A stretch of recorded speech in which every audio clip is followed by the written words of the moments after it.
when I look at the amazing women around me, we have all built such extraordinary lives, yet none of us are living the life that we thought we would growing up.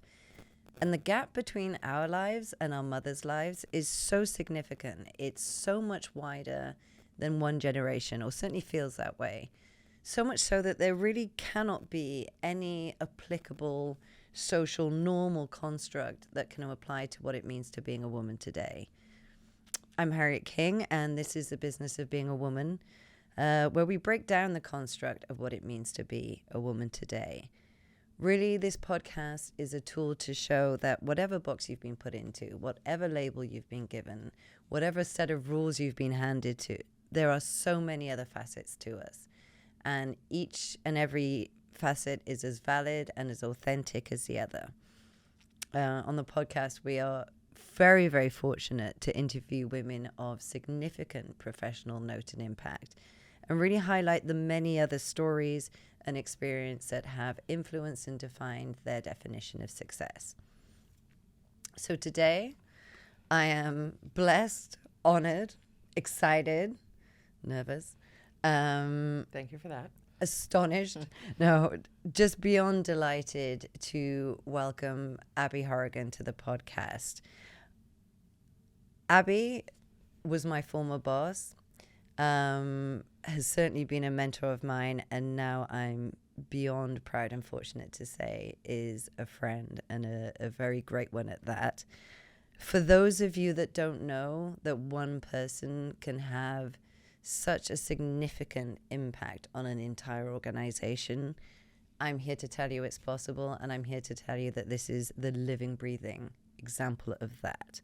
And certainly for me, Abby was someone who I have looked to throughout my career and adult life as someone who really showed me by example what it meant to be free, how being authentic looked like both personally and professionally. So I'm very, very, very excited to welcome you to the podcast. I know. It's so nice. I feel like you're talking about somebody else. I mean, to be fair, I did have to write it down so I'd remember it. Okay, good. Because, and rehearsed it a few times so it felt authentic. I mean, yeah. That tracks.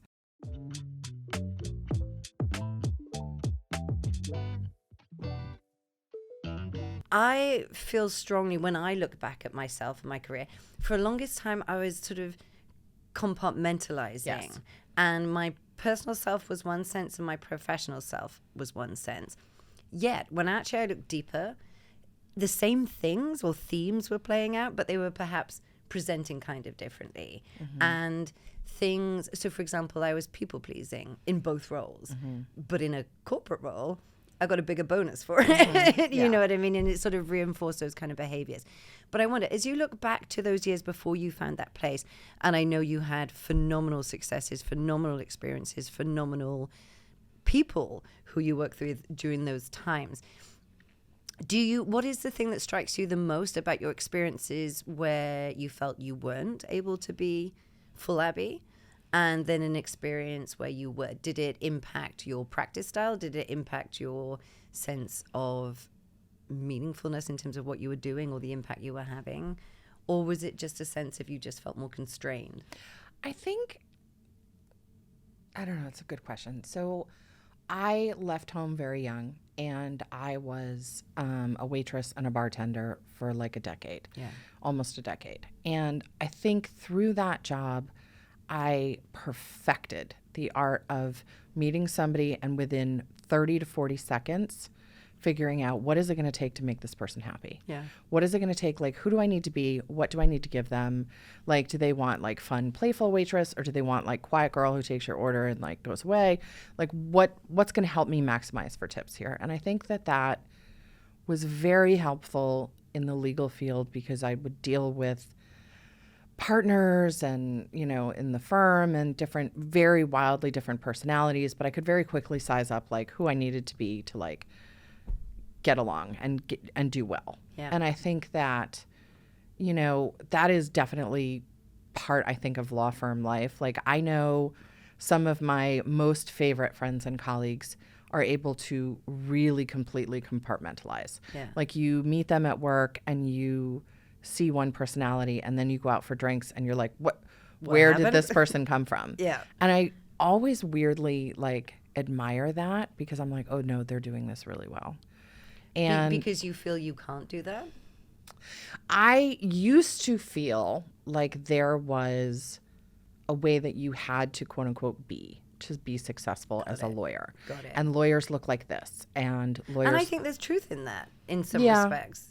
I think it's changed a lot in the last decade. Like millennials started it, but I also think Gen Zs are not with the bullshit. No. Like they are not here to like try to conform or try to like, I remember when I first started getting tattoos, it was like, even when I was like super young and wild and out of control, like I was like, my friends had these insane tattoos and I'd be like, oh, I can't do that because I want to be, quote unquote, be a professional. And I had this idea that like, if I looked a certain way or behaved a certain way, I couldn't be a professional. Yeah. And where do you think that idea come from? Because I had that idea and it very much came from my parents. Yeah, my parents are super conservative. Same. Really conservative.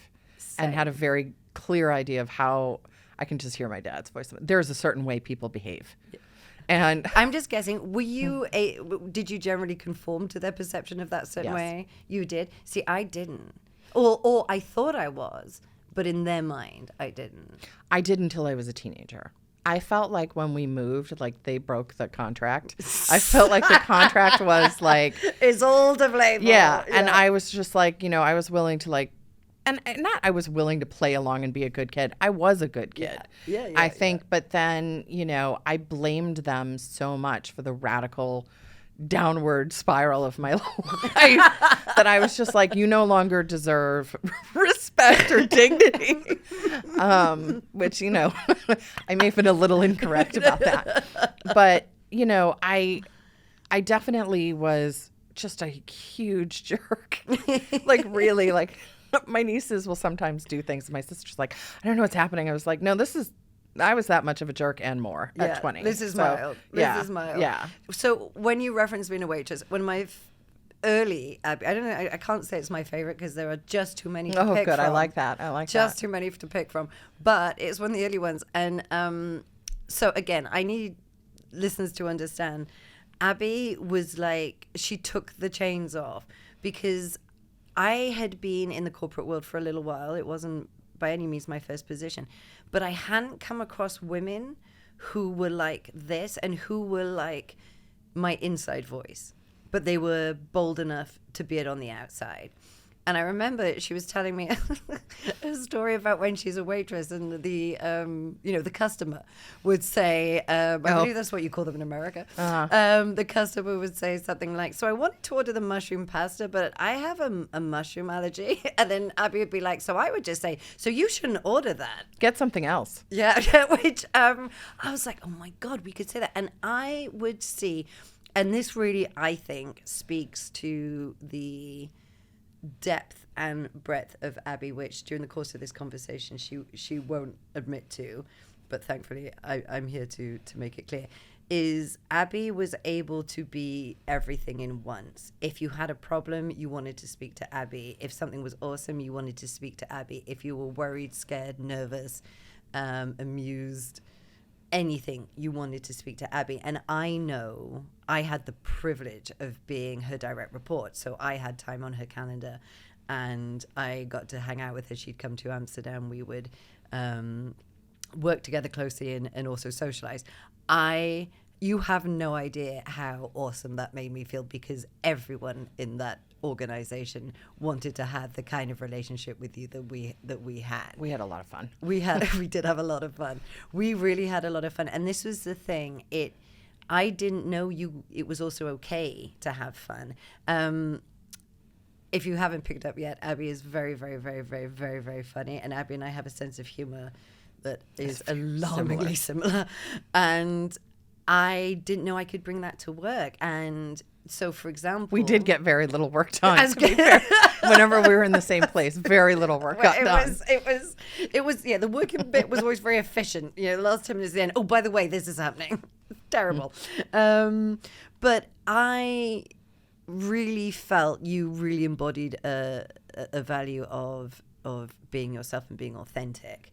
And is that something you consciously decided from the point of interview that this is how you're going to be? And what prompted you to want that? You know, what was the thing that made you think this is, because that comes from somewhere, right? When that's coming, when you want to make a change from being in perhaps a more traditional environment where you were sort of adhering to that work self and sort of home self, what made you want to show up at work more authentically in this process? I think part of it was growing up a bit. Like I remember like my first job, I worked at like a very big, you know, civil litigation firm doing multi-million, if not multi-billion-dollar litigation. And I was such a people pleaser. I wanted to do right and was pretty uniformly treated like absolute garbage, which is not a reflection on the firm. That was standard in like the 90s and early 2000s. Like you treated associates like less than human beings, and that was normal. But I think like I think like something kind of changed. Like when we worked together, I don't know whether it was me or whether it was the company. I think it was a mix of both. I felt incredibly encouraged. And in fact, like, I felt like our founder imbued a lot of trust in me, and he encouraged, I think he made me feel like the behavioral traits that were most natural to me were valued. And, you know, when I would do stuff that was, you know, perhaps like out on a limb or taking a real risk, that was deeply applauded. Yeah. And like, I remember once, like there was a court ruling that said like, you can do X in a few days. And I did X in 48 hours. And I remember him being like, well, I thought it said a few days. And I said, they didn't say how many days. This is that 48 hours is 2 days. That's a few days. Like if they had a specific day in mind, they would have said so. And I remember he laughed and said, oh my God, you're gangster. And I love it. And I remember thinking like, I have found my place. Yes. Like where I actually weirdly felt encouraged to be myself. And I think that may not have been totally helpful for others. I think most people were encouraged to be their full selves. I think depending on your intentions, that can be a really good or a really bad thing. True. Very true. But I felt like in my case, it was a really, really good thing. I felt not just empowered, but like respected. Yeah. And I felt like for really serious issues where I felt like, oh my God, I'm totally fooling these people. Like the imposter syndrome was huge. Yeah. But I mean, on really big decisions, you know, our founder would say, I don't know, go ask Abby. Yeah. And like that always felt so good to me. Yeah. Like it was very like ego stroking. It was very like, it made me feel rewarded. Like it made me feel like every time I was myself, I was like given the breadcrumb for it. And so it kind of like encouraged me to do more and more and more. And reinforced it. And looking back, would you say it was a key aspect of your success in that setting? I think that it gave me the confidence to realize that I could be me in a professional setting and that was okay. And that I had value. And I think that was the first time professionally that I felt I had value. That not just my legal skills were of value, but like Abby as a person was a commodity. Yeah. And like we were a very baby startup. And I remember like every time we would recruit somebody who was like quote unquote a big deal. Yeah. Like, oh my God, this person's a big deal at Amazon or this person's a big deal at Google. Yeah. Like it would be super exciting. Yeah. And I like remember that. it was always men. Yeah. Yeah. Every time. Always men. It was Yeah. we never recruited a single woman in those early days that it was like, oh, this is a big deal. Mm-hmm. And I don't think it was our company. I think that was the state of the market. of tech. Yeah. And later on, there were people who came in who were like, quote unquote, a big deal. But it felt like for the first time, I think leaving there, I had companies that were courting me, who wanted me, and who, you know, made me feel like I was that kind of get.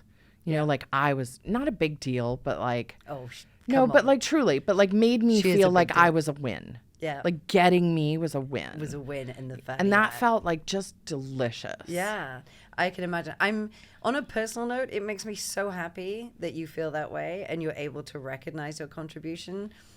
It may be hard for the listeners to appreciate the extent that one person can have on a massive organization, and you were it. You were the epitome of it.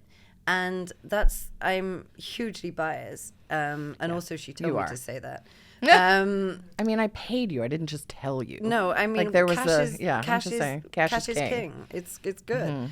Cash is king.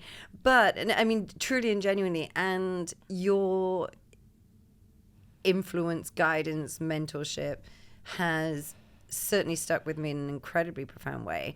But I know stuck with so many others. I mean, if Abby was coming to town Oh my God, we had from so the much fun. US, there would be it was like the Duchess was coming kind of vibe. I mean, truly, it was the whole office would be buzzed, and everyone, and she would arrive, and there would be this sea of eager little faces, all waiting to see her and touch her and smell her. But no, truly, and The Boeuf Bourguignon perfume, I really, mean, it takes you a long way. it was a winner. I It don't was a recommend the winner. Clams Casino. That was a huge mistake. But the Boeuf Bourguignon is really. I thought we said we weren't going to talk about that. I'm sorry. Right. That was a mistake. In so many ways. So many ways. But I think it's important to understand because, and the reason that I'm illustrating that point, not to make you feel good, because heaven I'm forfend. beyond that. I'm dead inside. Right. No, truly, I think it's important to see, and for listeners and women especially, to understand, if you are prepared to take the conscious choice to step up into yourself and to decide for yourself in the way that you said, you know what, I'm going to interview as myself, and they accept this or they don't. It's even pushing yourself beyond that boundary to almost conduct that little sort of mini social experiment for yourself. That is so impactful. And I think the reason I'm sort of reinstating this point is I think we need to understand that as one individual, you can have such an impact.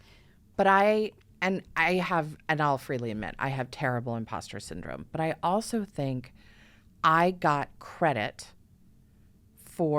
so part of the nature of that is I got visibility and credit because the area of law that was my specialty was uniquely critical to the company. Yeah. Yeah. And so I got visibility on stuff that could have been anyone else in legal. But because when somebody asked a question about an employment law issue, I'd get dragged up on the stage. And so then while I was up there, I would get asked other questions about other areas of law that were other people's wins, other people's expertise. And I think that I felt, especially in that role, I felt like I, quote unquote, got credit for other people's work in a way that made me feel really uncomfortable. Interesting. I hadn't been aware of that. Yeah. Now it's different. Yeah. Now it's different. Yeah. But then I felt like, my peers on that team were so critical to my well-being, my emotional well-being, but also like they're complete genius. Yeah.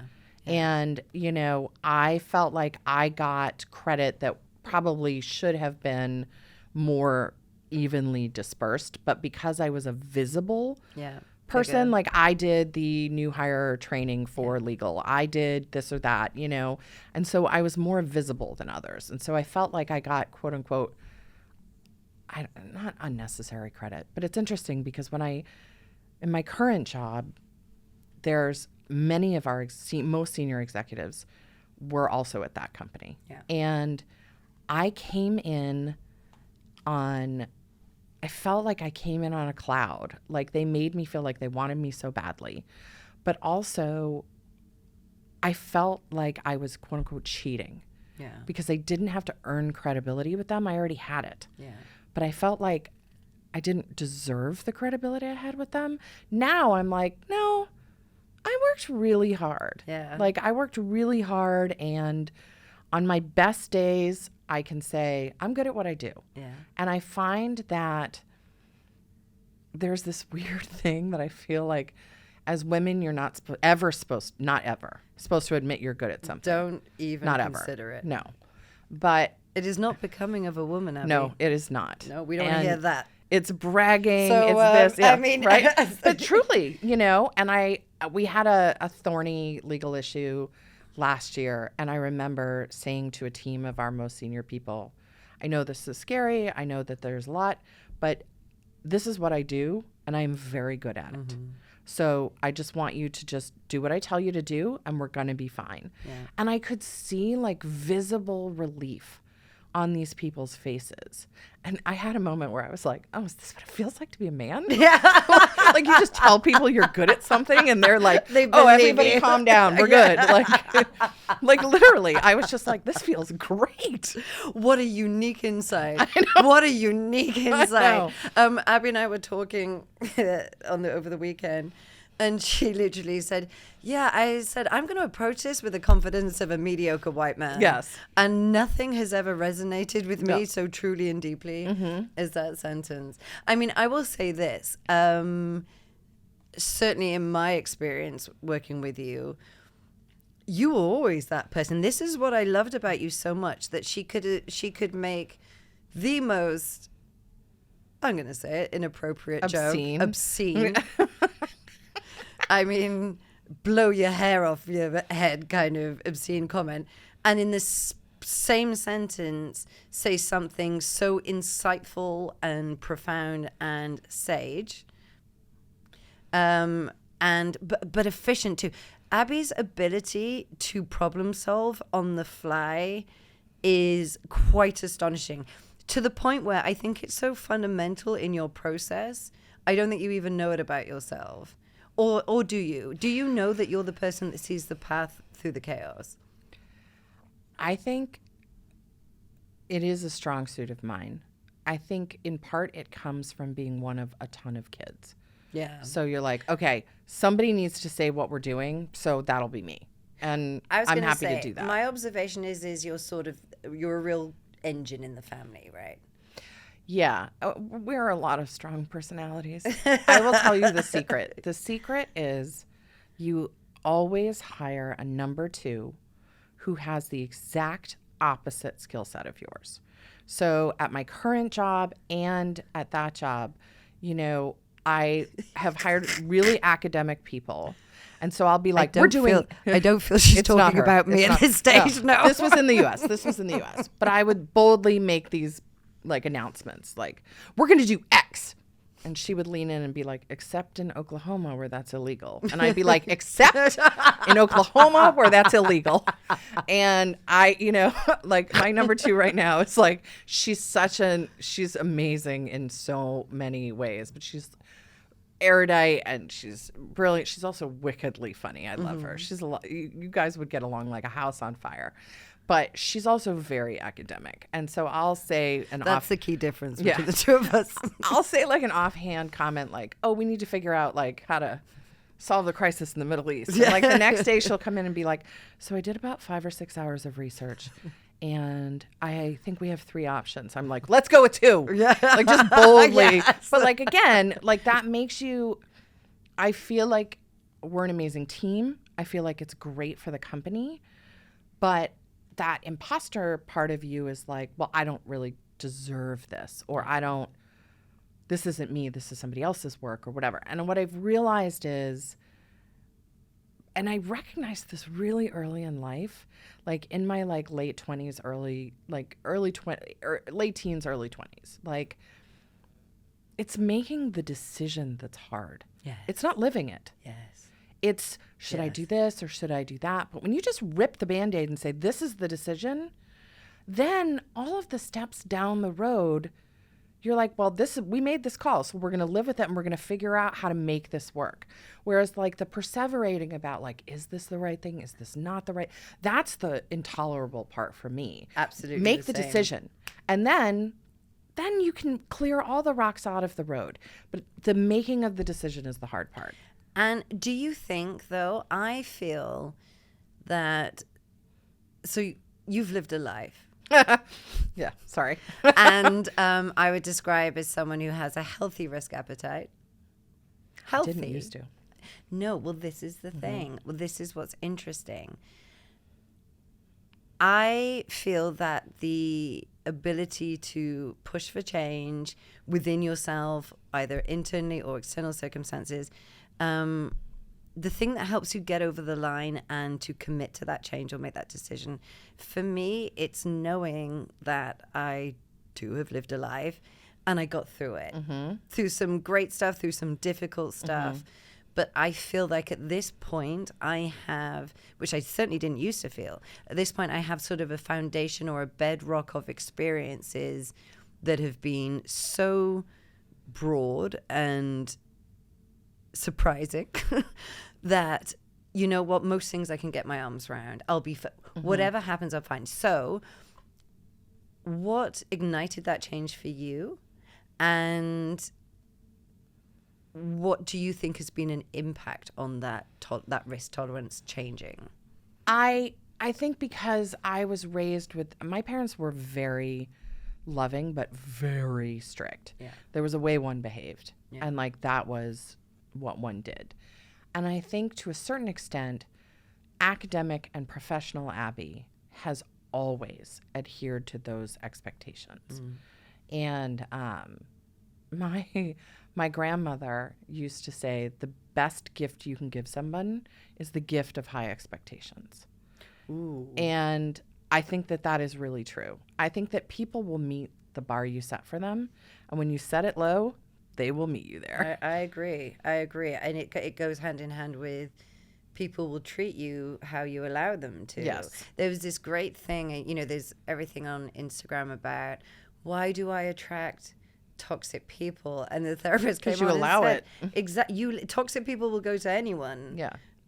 They will stay where they are allowed to stay and where they're allowed to get their feet wet. And I think that is so true. And I think why it's so important for women who have figured out a way to make bold choices. I mean, I know that from working with you and working with you during that arc in that specific period, I witness how you innovated within yourself, within your practice, within your management style. I mean, it was a very small team when we joined, and by the time it grew and grew and grew, even within our team, right? That was my first time managing people. No. Yeah. No. No. I'm your first child. No, not your first child. No, but it was weird. But it's also like, I realized like management to me feels very intuitive, which I've recently learned is not to other people. Like I remember this person saying to me like, well, everything she does, like we have to sack her. And I'm like, well, walk me through what the problem is here. And he's like, everything she writes, I have to rewrite for her. And I'm like, okay, so when you sit down and you show her what you rewrote and why, what does she say? And he's like, I don't have time for that. I was like, what are you talking about? And I was like, well, how is this person ever supposed to know what they're doing wrong or get better? Yeah. I was like, and he was like, well, when am I supposed to do my job? And I just laughed. I was like, at night, like the rest of us. Yeah. But it was At wild. Sunday when you're missing your child's recital, like everybody else. Like everybody else, yeah. Up at 2 a.m. when you're weeping, you know. Yes, you know. Right after my 3:30 cry in the bathroom. Yes, Thank you. yes. Yes. Oh, that was you? Oh, okay. It was always me. That you know. That you know. If women could ignite that sense of innovation with themselves, if there's that catalyst or that one specific experience. I mean, are there experiences for you perhaps later in life following the move where you think it was either such a profound professional experience or a profound personal experience that it shifted how you were in the other setting? Yeah, I think, you know, that was kind of the time frame in my life where I cracked that when people feel like if they make a mistake, you're going to support them and help them figure it out. They're more inclined to take chances and to, 100%. I don't mean take chances like jump out of planes. I mean like be creative. Think about creative, not necessarily the step right in front of you. You know, I think professionally, women, or at least me, and most of the women I talk to are constantly racked with this. If I'm not perfect, I'm a failure. Yeah. And, you know, they say like, in a job description, like if women, there are 10 requirements. If women only have 9, they'll consider applying, but it's a stretch. And if men have 2, they'll apply. Straight like it's in. just a, No it's messing. just such a different, when the pressure on women to be, you can't be emotional because Yes. then, Yes. you're hysterical. Whereas I've seen so many more men behave emotionally Yeah. at work, which I've now taken a certain delicious delight in pointing out, like, there's no need to get emotional, Bob, which feels really good. It's always Bob, isn't it? Yeah, it's always Bob. No. But yeah, I like pointing those things out. That I take a delicious pleasure in that. But I also think, like, if you're not emotional about your work, what are we even doing? Right. Like, do you not when you care? Yeah, absolutely. And again, like, there's this sense of expressing a need or a thought or a feeling. It's like it's such an awful thing to do.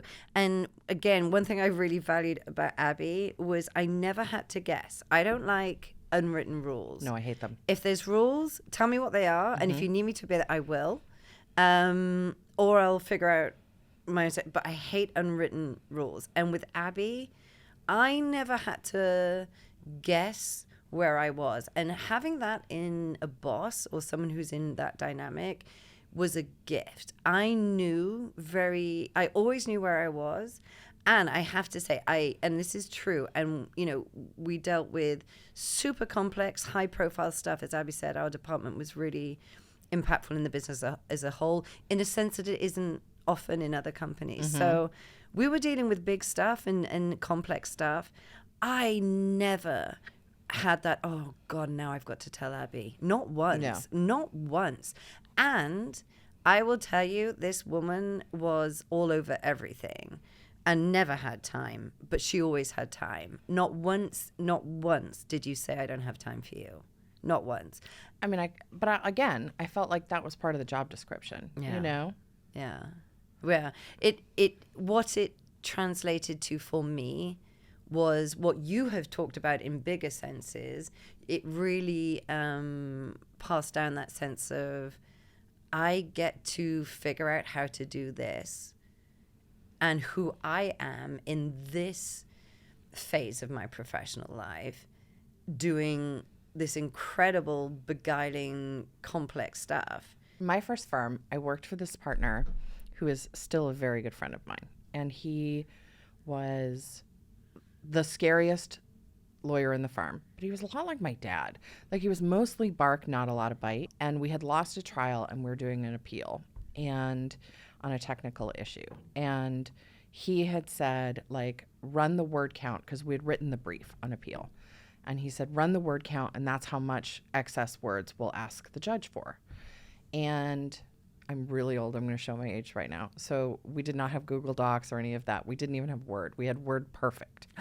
Word Perfect. Yeah. Oh, my goodness. So I ran the word count, and I told him the number of words in the brief. That's what we asked for. That's what the circuit gave us. And like a week later, I was sitting at lunch with my friends, and one of my colleagues was like, yeah, and like, what is it about Word Perfect that you have to go in and count footnotes, or it won't count those? And I went, what? And I like ran back to my office, and I remember I pulled up the brief and I like did the word count, clicking with the footnotes. And it was an equal to 5 extra pages that we didn't ask for. And I immediately threw up in my trash can. Like, I was just like, I'm going to be sacked. And like, rightfully so. Like, this is a disaster. And I went upstairs to the partner's office, and I was so like, I didn't even have it in me to be ashamed either. Like, I started bawling. It was just raw. Yeah, literally. Before I even got the door shut, I was like, oh, Mark, I did this. And like, it just waterworks everywhere. And he was like, shut the door. What happened? And Shut the front door. Yeah. And he was like, shut the door. What happened? And I was like, word. And it took him like a full 5 minutes to like get out of me what had happened. And so he's like, bring me the brief. And so I brought him the brief, and he starts like cutting. And he just took it with like the client and the named partner. He was like, our brief is too wordy. We got to cut it. It's too noisy. We need to streamline it. And he could have said, this associate fucked up, or sorry. No, you can. This associate did a terrible thing, and like she's an idiot. Yeah. Yeah. But like she's an idiot, or he 100% could have blamed me and didn't. Like he was a true partner, a true class act. Yes, and like elevated beyond that. And made it safe. Like people make mistakes. Yeah. I was working my heart out on that job. You couldn't have asked me to care more or work harder. Yeah. And I still made mistakes. Like people do that. And I think that is a incredible point to pull out. Yeah. You can do your absolute best and it can still go wrong. It can still fail. You can make a mistake. And if you make a mistake, you're not special. No. You're really not special. It's happening to all of us. What I think is devastating is a lot of people don't own it. But because they don't feel safe. Yeah. And that's the thing. Like, I know from somebody who is a pleaser and who wants to do the right thing that when you have a manager who is not a safe place to go to, and I have had them. Yeah, for sure. Who's not a safe place to go to when you've made a mistake, it engenders behavior in you, or certainly in me. I don't want to generalize, but like it makes me behave in a way that is deceitful or panicked. Yeah. Because I do want to get an A.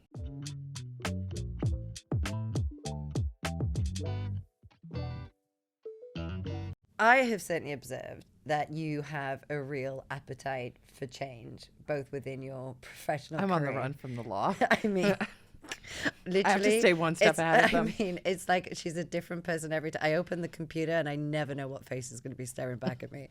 It's like witness protection for me. But how do you get comfortable with change? Because I think what's difficult about change and what perhaps paralyzes people from making change is that fear of failure, but also that uncertainty, that not knowing of what's going to happen. How do you get comfortable with that?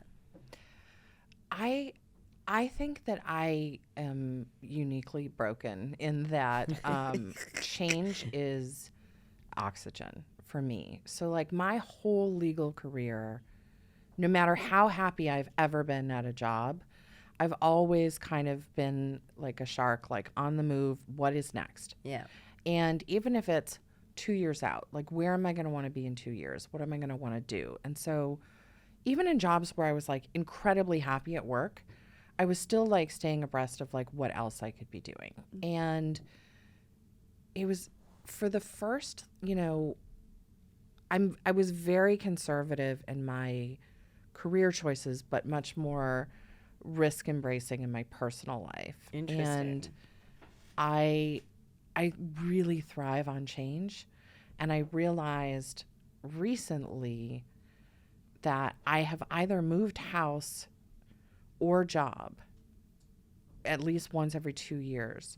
When I first moved to Los Angeles after law school, I was in the same apartment and the same job for 5 years, which was a record until last March. Until last March, I've at least been in the same house for 5 years. I've been in my job coming up on 4, which feels weird. And normally this is when I'm like, well, I got to change something. Itchy feet. Yeah, exactly. I use that phrase all the time. I have itchy feet. But I think my current job... That's the nicest thing I could think to say about your feet. I mean... You're welcome. There's a lot to be desired there. I mean... Like, there's a lot of room for guys, mockery. if you could see what I could see. like an eagle, I could snatch fish out of water. I mean... Yeah, no. I need a pedicure. No, I think, like, that's the... Somebody described me at work, like, 2 weeks ago. It was so flattering, and I felt so seen and validated at the same time. He said, we had met for the first time, but he works in the comms team, and they have to manage things that are said. No, I'm just kidding. No, but we're kind of satellite partners. So we've worked on the same things, but not together. And he said, I know you. You're like the fixer. And that is kind of the job I have now, where I have several set roles that I look after in our business. But then I also have every like 6 months or so, I get either a new team or a new cross-functional project that is meaty and difficult and challenging that requires special attention and fixing. And that has been intoxicating for me because I can live in the same house, I can work the same job, I can work with the same people, but my brain is being challenged in a totally new way every 6 months. And I've realized like I need that to thrive. And in terms of the relationships you have in your life, inside and outside, I have of none. work, I'm a rolling stone. Just keep she's it moving. a lone wolf, ladies and gentlemen. Keep it moving. Keep it moving. So, for example, and as I said at the start, I have not just had the pleasure of Abby as a boss and a mentor, but I am now unbelievably fortunate to call you a friend. And you and our mutual friend, who shan't be named, you both, for me, are places of utter safety, even with all the nonsense. And I'm going to be clear, when it comes to this dynamic, There's a lot of nonsense. There's a lot of nonsense, a lot of absolute drivel that keeps us wildly entertained. But if I need to feel safe, or if I need to check it through anything, the both of you, even though you present very differently, That's an understatement. right? It is, I absolutely trust what comes out of your mouth and where it's going to come from. The place, the intention, and also, as I say, your sage responses and advice. Who represents those, or who plays that role for you?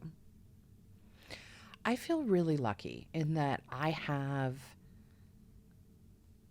a lot of very stabilizing relationships. And I think that part of the safe space thing is like a lack of judgment, right? Like there's certain relationships in my life, including the two of you and others that I have. Do you mean both of my personalities? Yes. Great. Yes, I do.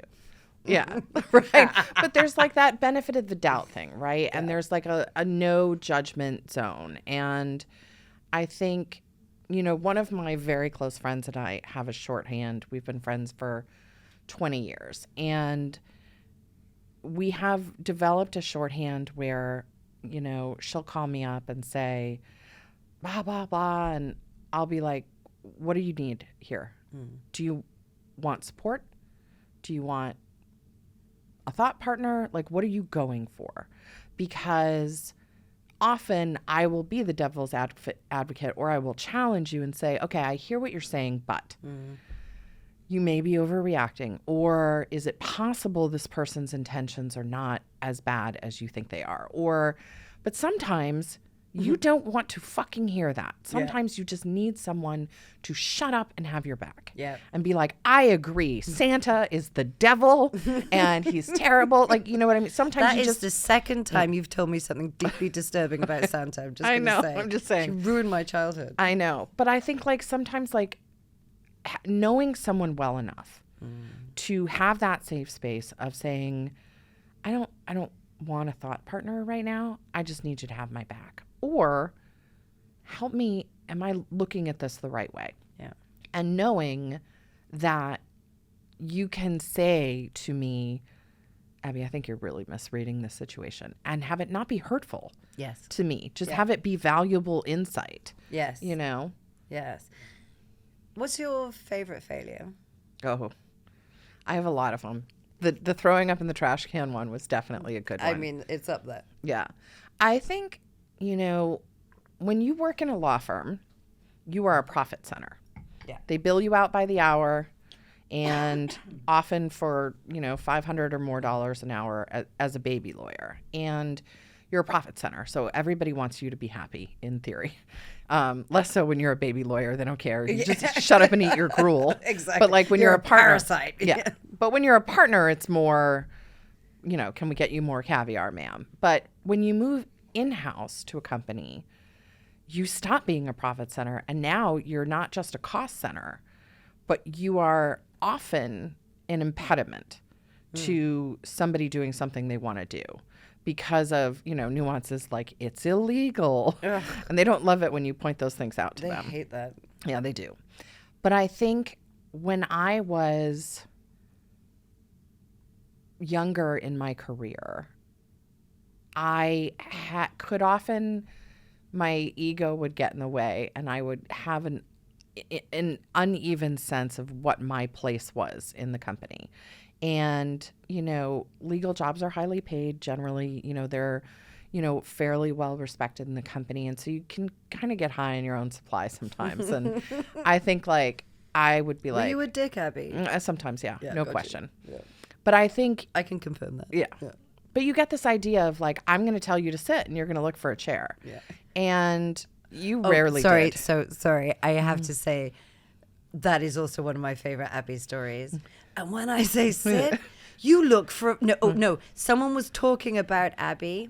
Sorry to interrupt. No. I completely derailed your question. Someone incredibly prominent in life and the world happened to be working with our organization, and they were talking about Abby, and they said, they didn't know Abby could overhear, and what they said was, here's what I love about Abby. She is a yes lawyer, and she always comes with solutions. She's amazing to work with, great personality. But if she says sit, you look for a fucking chair, end quote. Yeah, I think the quote was on. actually, it was what I said. Abby's a yes lawyer, and she's going to say yes to you all the time that she can. So if she says no, sit down and shut the fuck up. And I loved that. I like my version. I liked being represented that way. Yeah. But back to the failure. So I was talking to the business, and they were like, we're going to launch this new product. And I was like, this is ridiculous. This is a huge failure. You should not do this. This will be the downfall of our company. And under no circumstances should you do this. That product is now $1 billion business globally. And had they listened to me, that would not have been great for the company or its financial future. Got you. And so, in retrospect, I was mistaken. It turns out I was mistaken. But thank God they didn't listen to me, and I think now kind of when I coach junior lawyers on our team, I sometimes have to remind them, and especially right now I look after the safety team, and that's a group of individuals who are usually we're talking about human lives. Yeah. And so there is no gray area. And it's not always that clear, but it's they think of things in terms of do you care about human life or not? And it makes it really hard to be but hear me out. Yeah. I mean yes, no. But I mean, everything's relative, isn't it? So. Yeah. So having to explain to lawyers and sometimes safety people, we could have a perfectly legal, perfectly safe business as we're filing for bankruptcy, and that is not success. Yeah. And, what is success? What is the amount of risk we're willing to take on? Is it a one-way door? Yeah. Is it if this is a bad decision, can we walk it back? If the answer is no, let's pause and think about it a little more. But if it's a two-way door and we can walk it back, let's roll. Yeah, that's it. But I'm old and broken now. When 10 years ago, I didn't feel that way. I was like, don't do this. Absolutely not.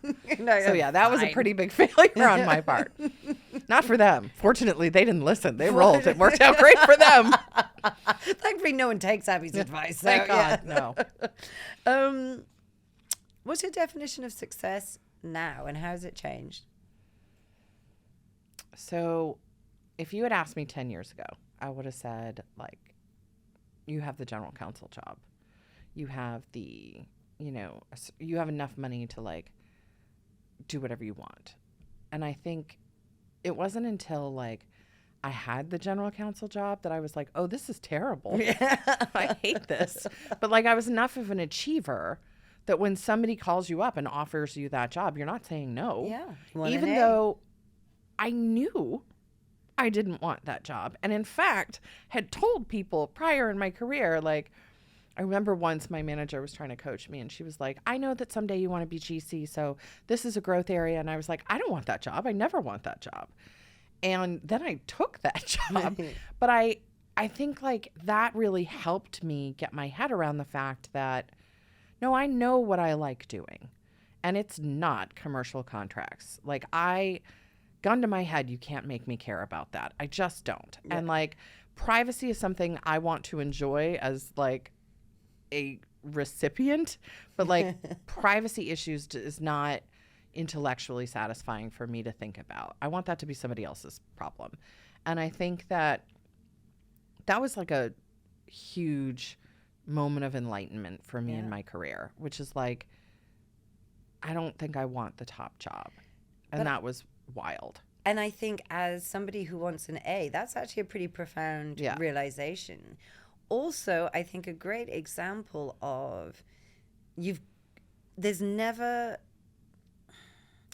if you take a big leap and you make a choice and you change a direction, even if it doesn't work out how you expect it to work out, there is so much value. I've learned there is, for someone, again, who is a pleaser and at times has found it hard to identify my own needs and who I am, finding out what I don't want has been as powerful. Way more enlightening. Right? Yeah. And just go, oh, God, no. Oh, hell no, I'm not this person.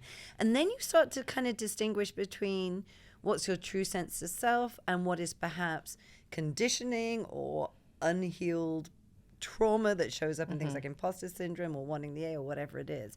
So I think understanding that and helping the listeners resonate with take a bold move.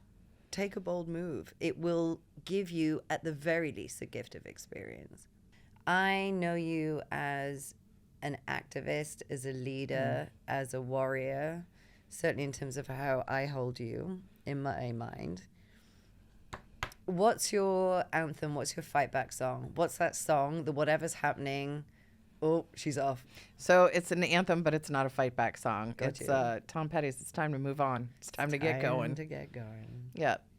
Well, on that note, Abby Horrigan, I want to thank you again so much for coming on here today and opening up and being so vulnerable and sharing so much with us.